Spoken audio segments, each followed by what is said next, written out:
สบายดีสมัยเลยยังมาตายแหมพ่อแม่พี่น้องทางเรือและเตอวันนี้จะมาบอกอันวิธีเสิร์ลวดเนาะเสิร์สปริงสปริงกับเนาะกับปนกนี่แหละเอามันเสิร์นะเด้อเพราะว่าคอยเอาลงคลิปก้อนหันเขาจะว่ามันไวโพดเนาะเห็ดไวโพดเห็ดซาได้บ่เบิ่งบ่ทันเฮ็ดบ่ทันเนาะแล้วก็เล็กหันเล็กสปริงนี่มันเล็กมั้ยยังเอาอยู่ซิเดอร์มาเอาเล็กยังเฮ็ดก็ถามเนาะวันนี้เราก็จะมาตอบเนาะแล้วก็จะมาเฮ็ดซาให้เบิ่งรายละเอียดนำกันสำหรับเล็กตัวนี้นี่ได้มาจากเซอร์เนาะอันตัวนี้นี่เราจะมาเอานำมันกงรถเนาะ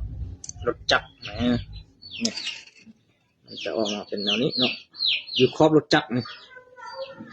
จักรเขาขี่ทุกมือนี่แหละตัวเขาอยู่ตามกะลาเขาเจ้านี่แต่เอาไปโค่นกะลาเขา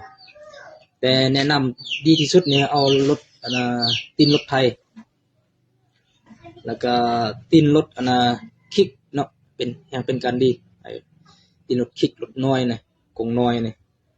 อันนั้นจะแห้งคักแล้วนั่นได้มาแล้วก็มาปาดเอาครอบมันบอลเอามักงัดกันนี่งัดเปลี่ยนยางกันนี่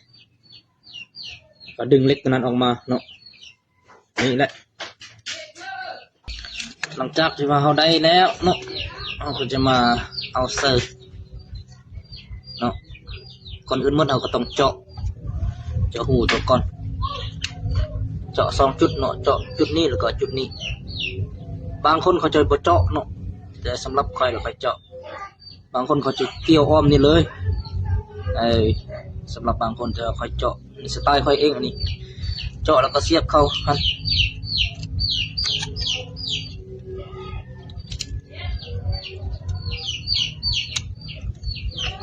ทำมาไม้เนาะนี่แล้วก็เจาะเลย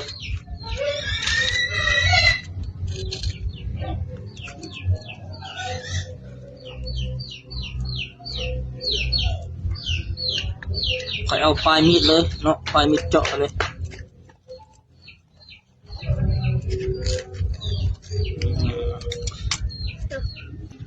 ถือว่าเจาะเรียบร้อยเนาะหลังจากเขาเจาะแล้วก็เอาเล็กตัวนี้นำเอาเล็กตัวนี้มาแยกเข้าไปเลยขึ้นมาทางเทิงรถ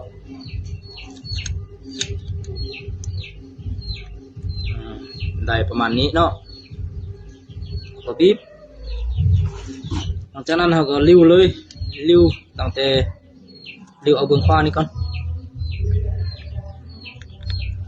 ลิ้วไปทางหน้าแล้วก็ดึงปลายมันเข้ามาหาเรา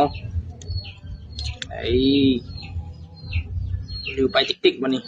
จนกว่ามันจะสุดแหละ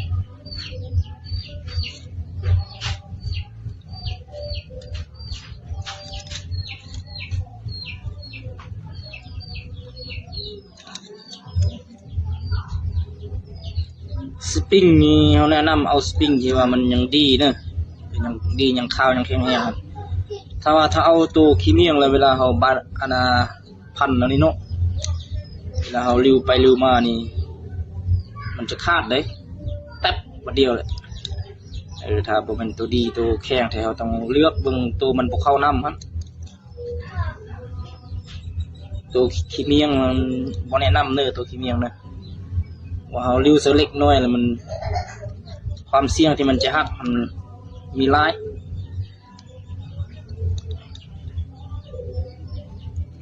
ไปเลย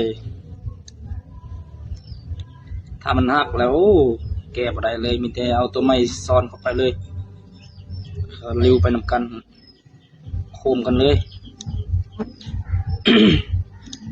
ตัวสุดแล้วมันนี้เนาะตัวเลือเนี่ยก็ตัดเลยตัดแล้วก็งอประมาณนี้เนาะอย่างอีกเบื้องมานี่เอาก็ปิ้นรถปิ้นเอาทางปลายมาหาเฮามานี่แล้วก็พันไปทางหน้าลิ้วไปทางหน้าลิ้วมาหาตัวเฮา ดื้อไปเลยบัดนี้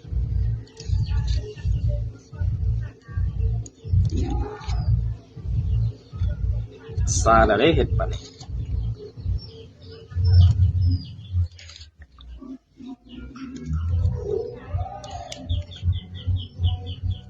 แต่ละสร้างมันจะบ่คือกันเนาะวิธีใส่สปริงนี่ก็ได้วิธีเฮ็ดกับมันก็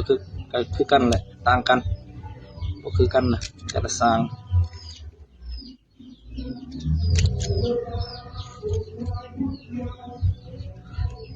บางคนก็เฮ็ดง่ายกว่านี้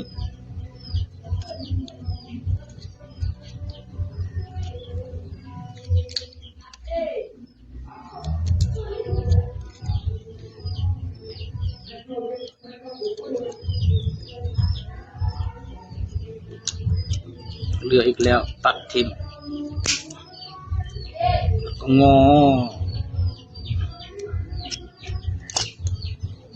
เรียบร้อยทดสอบเบิ่งว่าแข็งบ่แข็งร้อย